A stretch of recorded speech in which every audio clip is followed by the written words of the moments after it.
All right, y'all are live. All right, welcome in. Looking forward to a good Friday as we creep closer and closer to the draft. Inside of 2 weeks, as we welcome you into Campo and Joe with our Friday show. We love hanging out and talking Jaguar football. Joe C. from XL Primetime, our man, our head coach, Dave Campo. Ready to go, coach, because we are fired up and we got a lot to talk about. Absolutely. I tell you what, I'm excited with 2 weeks left to go. This is when everything is happening over there at the electric center or whatever it's called over there. They're busy with draft meetings, and this is where they really put the thing together for the final time in this 2 week period. Yeah, so we're going to talk about the off-season workouts, just basically coming back in, the opportunity for Liam Cohen and the brand new coaching staff to get a head start on a lot of the other teams that are out there. Pete Carroll in Vegas gets to do the same thing because he's a brand new head coach out there. And you have a total of 7 new head coaches, which is crazy in and of itself. But we're going to spend a little time talking about what the offseason looks like. And I thought a pretty bold statement from Liam Cohen at the podium the first chance he was able to talk once the players were coming back in the building. So, Campo and Joe, we would love for you guys to jump in. We're streaming, and if you see us on X or anywhere else and you want to throw a question or a comment our way, 100% we would love it. All you got to do is hit the comments section right here or throw a question on X, but definitely do it, and we'll talk some Jaguar ball. So we're going to look at a mock draft. We're also going to look at what coach has constructed in terms of the most important player at each position with that number 5 pick overall. Basically, what you're saying, coach, is you can justify any of those big names with that number 5 pick based on what's available and what they want to try and do. Well, I think, it sounded to me, and again, listening to a number of different people talk, Tony Baselli, you name it, that, Right. that there's a good chance that these guys are looking beyond this year. And there's a chance that they could just go ahead and take the guy that they have the best grade on in that situation, regardless of position, which which normally is a good thing, Mhm. because if you're building and you tear the roster down a little bit, which I believe they did, bringing in 10 free agents with a number of them going to be able to start for them in their mind, that there's a chance that they might just jump and take, I'm just going to throw a name out there, Genty, the running back from Boise State.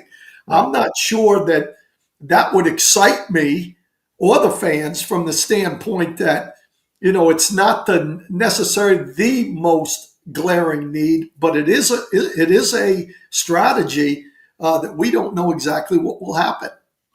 Yeah, I fight the idea of drafting an Ashton Genty. He's impressive. I love the numbers and the performance that you got out of him this last year.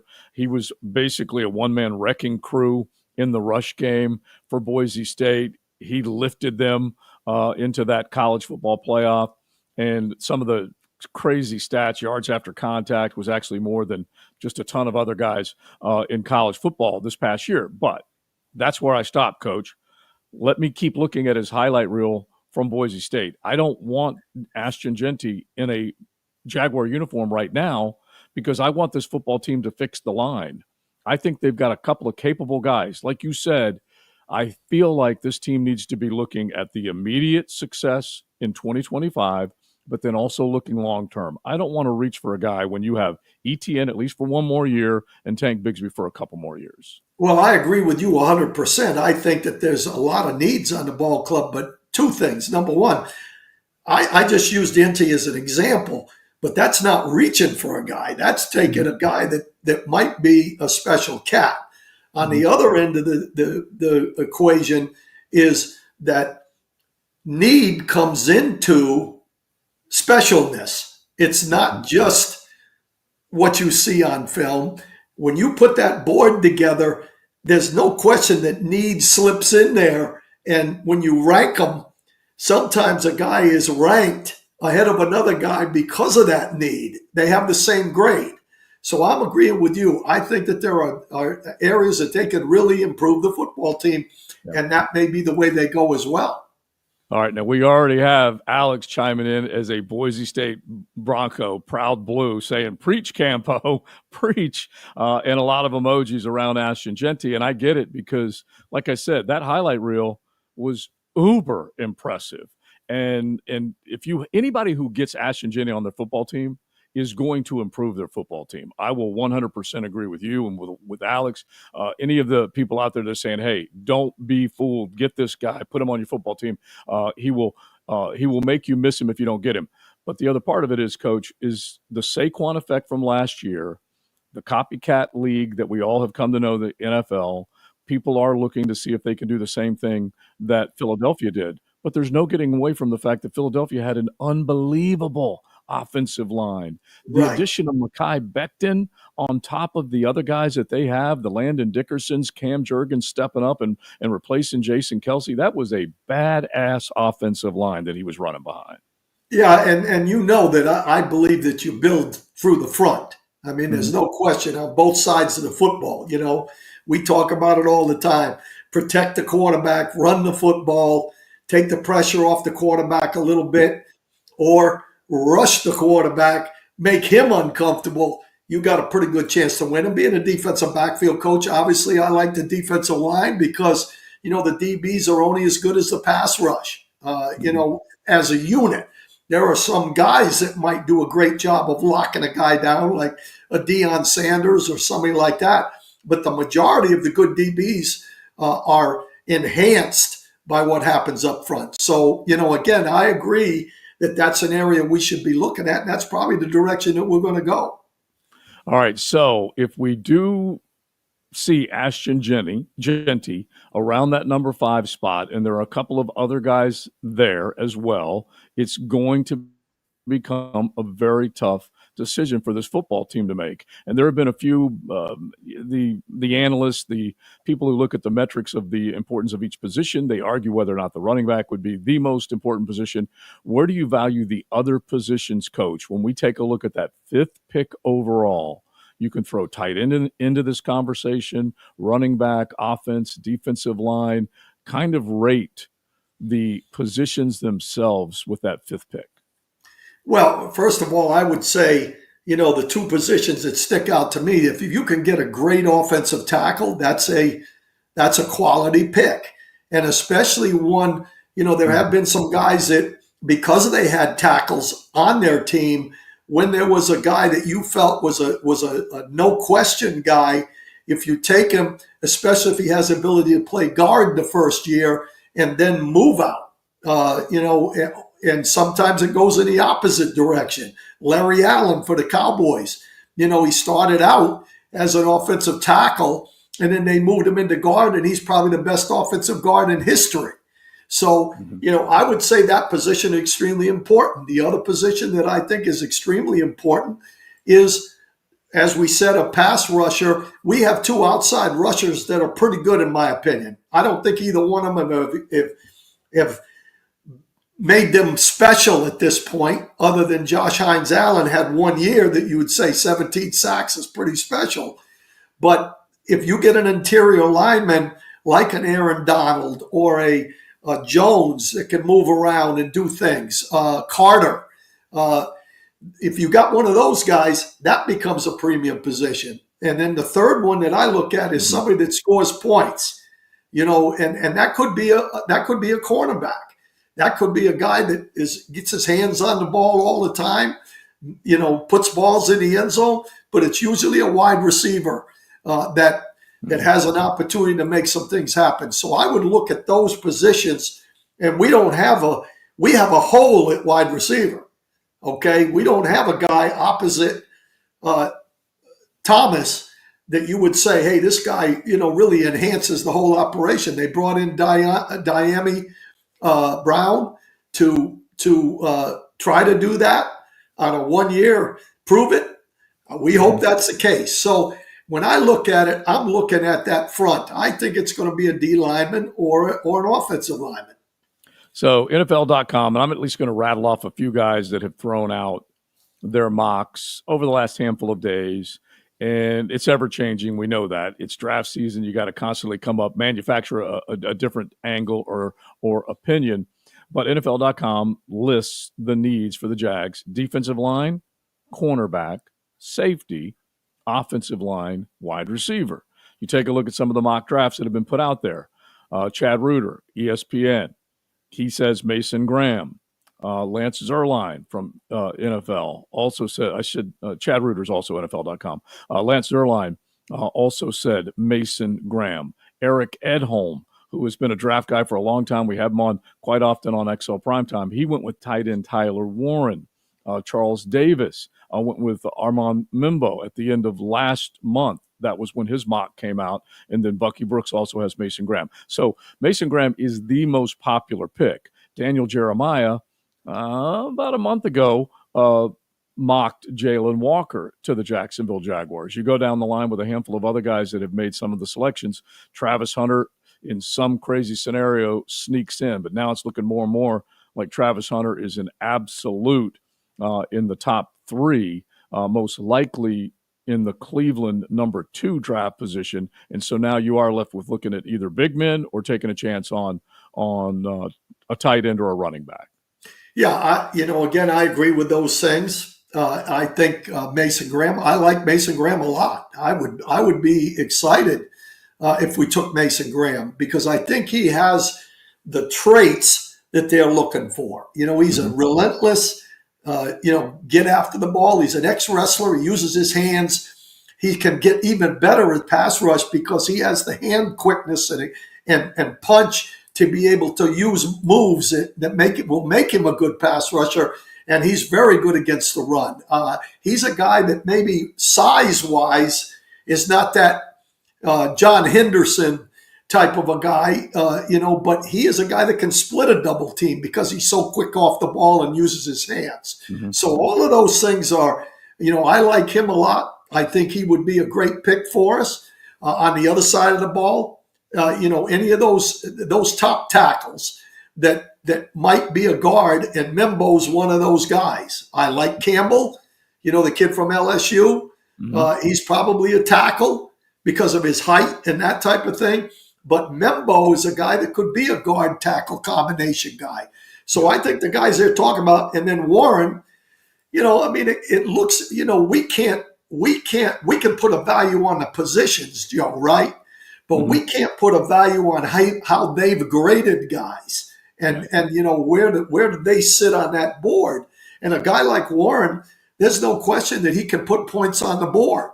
So, it's a little bit of a crapshoot, but I think it's going to be one of those O or D line positions. And the cornerback position, we can always use more cornerbacks. Yeah. And there are a couple of guys that are pretty darn good. Hunter, if Hunter's there, I think you walk him up and put the tick in.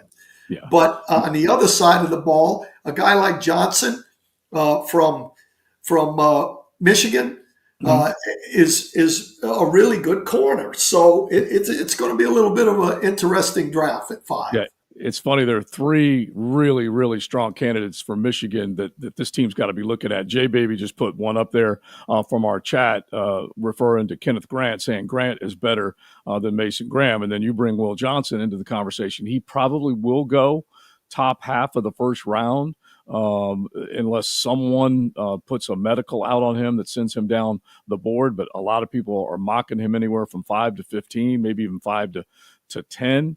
But the other one, Robert chimed in a minute ago. I hope Mason Graham, because he's going to help the defense and help the pass rush, which will help the secondary. I get all that. I'm 100% with you guys on that. And so let us know. You guys throw a comment in the chat as far as where you think this team could go, should go, would go with that 5th pick overall. And then let's start to take a look at that early second round decision that needs to be made, because obviously, Coach, we know once they make one decision, then you go into Friday night with a couple of important decisions. But just going back to the tight end conversation, same thing with Ashton Jeanty. As much as I like the player, what he did in college and what Tyler Warren represents when he played at Penn State, that dude could do it all. He was a versatile move tight end that could get in line, could block, do his thing, and he can really be a nice offensive weapon. But, Coach, Kyle Pitts is one of the more recent guys that just wowed everybody in college,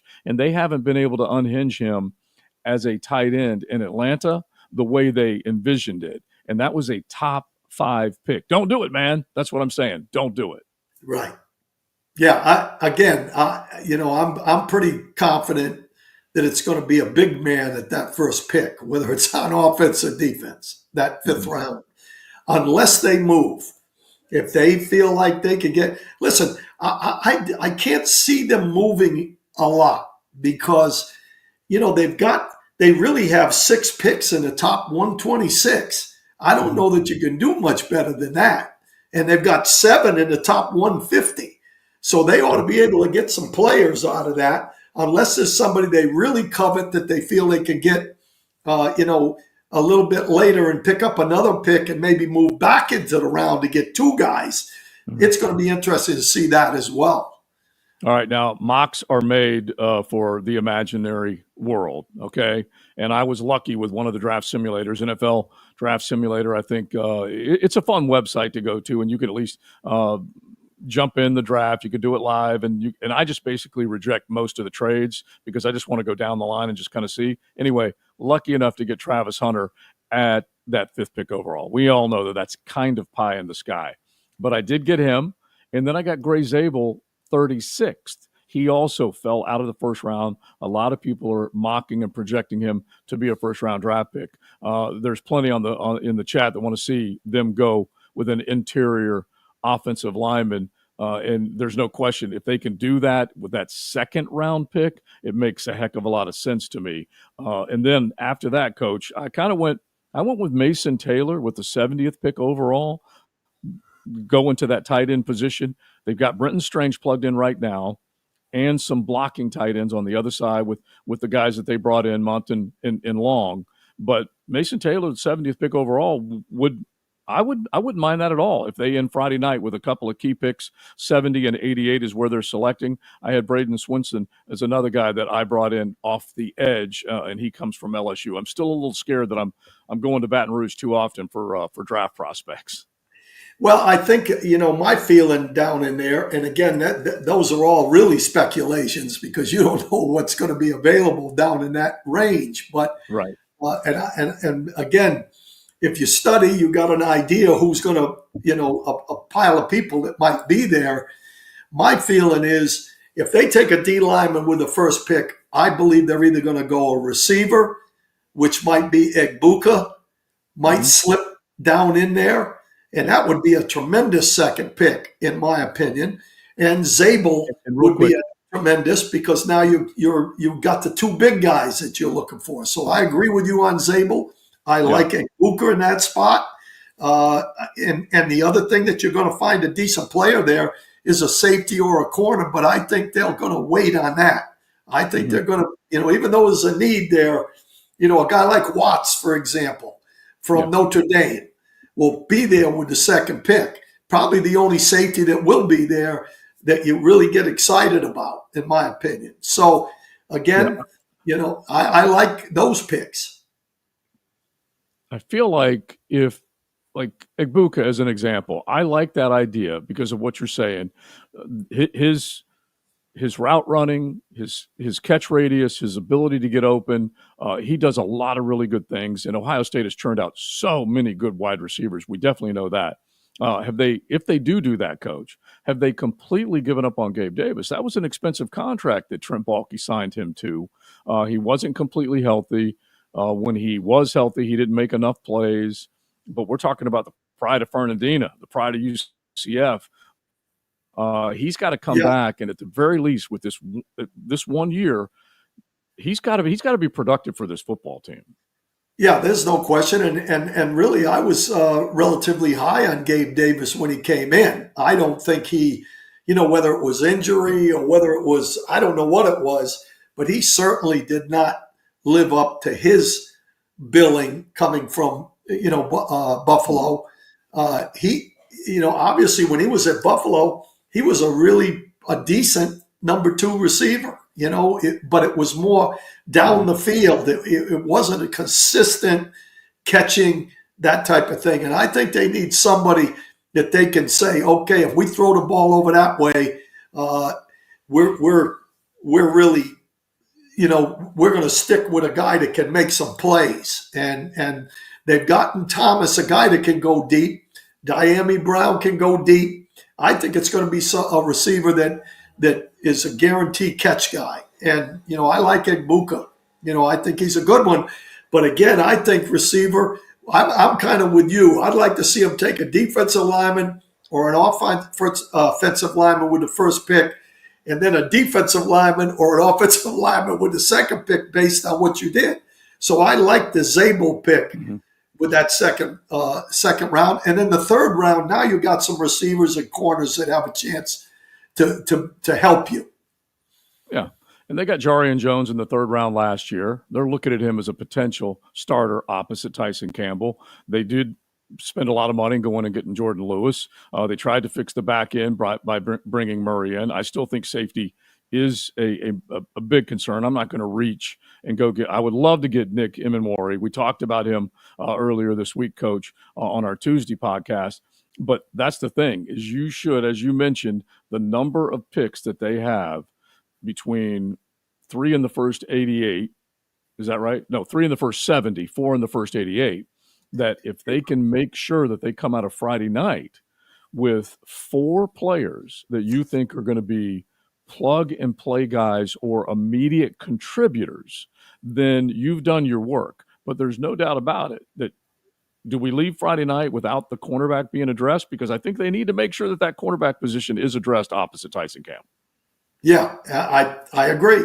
And I think, you're looking in that third round, that top 70, you got a few guys, Hairston, cornerback, that's really a pretty good player. There's going to be some guys there. And really, to be honest with you, the safety position will be there as well. Mm-hmm. Yeah, there's a couple guys in that safety spot that I really love, and we'll see whether they're going to show up or not. You got a player from Notre Dame, player from Kentucky, a handful of guys that are in the SEC, highly decorated. We just mentioned Nick, and he's certainly not going to be there. But if they are looking late Thursday night, they might want to use some draft capital if they see a guy, be it Zabel, be it Emenwari, be it you can name a few other guys that they would like to jump back in to the first round and take a shot, give up a little draft capital to make sure that they get a quality starter. We'll find out whether they do that or not. All right, so let's just finish on this, Coach, because use that jumping back into the first round. Liam Cohen got to the podium a couple days ago. We ran the presser live, and a couple of big things came out of it. The Trevor comment about the footwork, which I want to get to with you, but then also we're not moving real fast to sign Devin Lloyd to another contract or exercise that 5th-year option. That spoke volumes to me. And he's basically saying, hey, we picked up Trayvon's 5th-year option, but we're not interested right now. The player that Devin Lloyd is not necessarily the player that we're going to put another contract on. They can still keep him through the 5th year, but right now they have declined to pick up that 5th-year option. Yeah, I don't think Devin has shown enough to a new group coming in that he's deserving of that right now. I still think the guy has some talent, but, he looked a little bit one-dimensional. They're pretty good against the run, not very good against the pass. You don't know if that was mental or just from a physical standpoint that he wasn't good enough there. But, there are some things that you can do with him. He may be a guy that could be a pass rusher off the edge, which we've talked about a lot. Maybe he's a guy that's the 3rd pass rusher. We don't know that. But obviously they made a decision. They want to see more of him before they make that kind of a decision. So to me, that a lot of it's going to be based on what happens in the off season right here, because that's where they're going to learn about guys. They're going to see his work ethic. They're going to see his whether he has a great passion for football and what his strengths and weaknesses are. So, there's a lot to be determined, but really there's some to be determined in the next 2 weeks, because they're in the building right now. Yeah. And there's some things that you can kind of find out from a mental standpoint in meetings, whether or not a guy's sharp, how much he can pick up. They're going to throw a lot at him. We've done this for my whole coaching career. Throw as much at him as you can early and Yeah. see what they can digest, because you got time to back it off if you have to between now and the season starting. So I think they'll find out a little bit more about him as it goes along here. Okay, that pairs up beautifully with a couple of the questions that came in on the chat that are watching the show. And Gabe Davis, do we think he was healthy last year? He certainly was not 100%, and they ended up shutting him down. So, no, he was not 100% healthy. But getting him back in the building, that will help them make a determination like you're describing, Coach. And then another question was, what do you think about the players from that draft class a year ago? Well, they're going to see what they like and think about Jarian Jones, and that will determine whether or not they reach for a cornerback higher in this draft. If they feel like they can't leave Friday night without a cornerback. We mentioned the safety position, exact same scenario. They said goodbye to Andre Sisco. They brought a veteran in Murray in. They're counting on Dewey and Savage to play a key role here. Savage is still your starter back there. Antonio Johnson, you still got to figure out who he is. So, yeah, those guys that they've drafted really over the last couple of drafts, if you include Antonio Johnson, they got to make some key decisions on. Yeah, and they've watched film. I mean, obviously, all those guys that came in, Campanile, he's watched every one of those players probably every game. They've broken it down. They've broken down into reels of different coverages or whatever for Milam, the secondary coach, to take a good look at him. It's not all about athletic ability, because if you look at Johnson, for example, at safety, he should be a starter. Yeah. Athletically. Yeah. But there's other things involved, and that's what you got to find out. You got to find out whether or not the guys that we have here, they're counting on some guys. Strange, I'm telling you right now, they like Strange. I know people in the building, they think Strange has everything you need to be a pretty good tight end.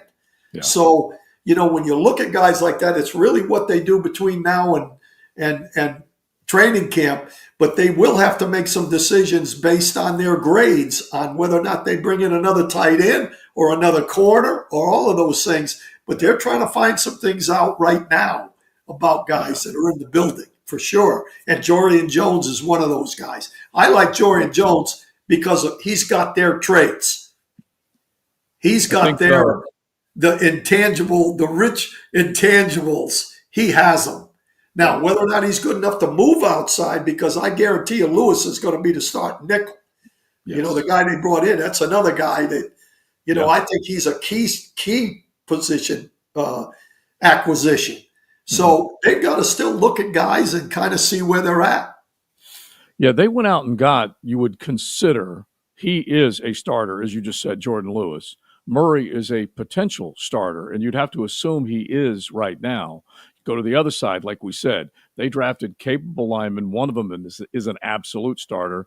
The other one, you presume, is going to be a starter in Robert Hainsey at the center position, but that doesn't mean they're done when it comes to the line. All right, so let's wrap this up, because we love the interaction from those that are watching the show, and hope you guys make it every Friday morning with us. 9:25 for 92.5 FM is why we want to launch it at 9:25 on Fridays. You're also a good marketer. Yeah, I try. Coach. By the way, Yoda, who does a great job as far as producing our show, Jacob, he has decided to give you that fancy title of David Campo. Yeah, I like that. You know what I mean? That's kind of a classy operation. I've been known by many names. Some of them I could not put on that situation there. Well, he definitely wants to give you the respect that you deserve. All right, so let's wrap up with this, at least for all Duval and beyond that has been buzzing about this. Liam Cohen, I feel like this was a decision he made before he stepped to the podium, that he was going to talk highly of his quarterback, Trevor Lawrence, but he was also going to mention things that he needed to work on and that they were going to collectively work on to make sure that he's a better football player once they get to counting real games in September. And that was his footwork. And I thought that it was very interesting that he didn't mention the footwork. He spent a minute on it. And then Trevor had to answer the question, what do you think about your footwork and what do you need to do? And he had to answer that. And so I loved it, Coach, because It's not like he's putting the screws to Trevor. He's just basically saying, you know what? We've got to get you in a better position to make quicker decisions and drive the football with accuracy. And then Trevor said, yeah, I got to work on my feet. Well, first of all, there's two things there, in my opinion, that stick out. Number one, footwork. It's year number 5 coming up here. Mm-hmm. And he made the comment, Trevor made the comment, that I know I've got to improve my footwork. Well, what that's fundamentals. What have we been doing here for 5 years or what 4 years? That's a concern to me that we're talking about. Well, I know I have to flip my hips more. When you're throwing a football, you got to flip your hips. So that is a concern to me, okay, that's the case that we're at. Now, if they can improve that, fantastic. That's what has to happen. Denny Thompson, that's on the primetime show a lot with you. He says that's one of the most important things. Well, it's 4 years in. What have we been doing? Yeah. The positive of it, though, which I know you like, is if that's the case, Cohen is having the hard conversation, which has to be done. Yeah. Listen, when I came in, Rashean Mathis, the way I gained the trust with Rashean Mathis as a convert safety to corner was the first thing I showed him was all his weaknesses, because that's the hard conversation. Yeah. Then you build the trust and say, if you stick with me, I'm going to have you doing this and that and this very quickly. Yeah. So it's a positive and a negative in my part, in my process there. What did Rashean Mathis turn into? Well, he was a Pro Bowl player in 1 year. Yahtzee. So that's when you talk about that, I'm excited that the head coach is willing to step in and say, here's what we need to do. Let's get it done. Yeah. As the hard conversation. And then the quarterback, I'm a little concerned that hasn't been done to this point. But he's obviously made the decision that, you know what, Cohen's right. I better get going and get my footwork done, so it can turn that into a positive as well. Yeah, you just have to hope he's going to answer the bell. Like we said, knowing the pressure is on him, he has the two things he has is his talent and his ability to overcome. And he's been tough. He's been able to overcome injury. Yeah. And so talent and toughness. And now he needs to say to himself, like you're saying, the hard conversation has happened. Now eyes are on me, and I got to make sure that I take a major step forward, eliminate the turnovers. And like we said, deliver the football on time. They want to help him with the run game. Let's wrap up with this part, because Cohen said it's a trigger offense. You're going to have a limited amount of time to make good decisions and make the throws. The run game's going to be there to help you. We're going to take pressure off of you, but you got to do your part. And obviously he made Baker Mayfield that much better with the run game and the type of offense he was running. And there's no question. I mean, you're speaking to the choir there, because, I've been asked that a number of times on the shows that I've been on. How do you fix Trevor? Well, they've kind of said, well, it's footwork. Okay, that's one thing. But I say that the thing that's going to fix Trevor the most is to take the pressure off him with the ability to run the football and put him in more situations where, obviously the run game slows the defense down a little bit. Mm-hmm. And then if they can secure the middle a little bit where he can step up and use his athletic ability to get out of problems without having to try to go around those fast edge rushers, that's going to fix him just as much as the footwork, in my opinion. Yeah, that's good stuff, Coach. I know they love it. We appreciate all of y'all tuning in, watching the show, and we hope that every Friday, 9:25, we launch, and we are getting closer and closer. This time next Friday, we will be 6 days away from the 5th pick overall. So looking forward to it. Thanks to all of y'all. Coach, I'll see you on XL Primetime later on.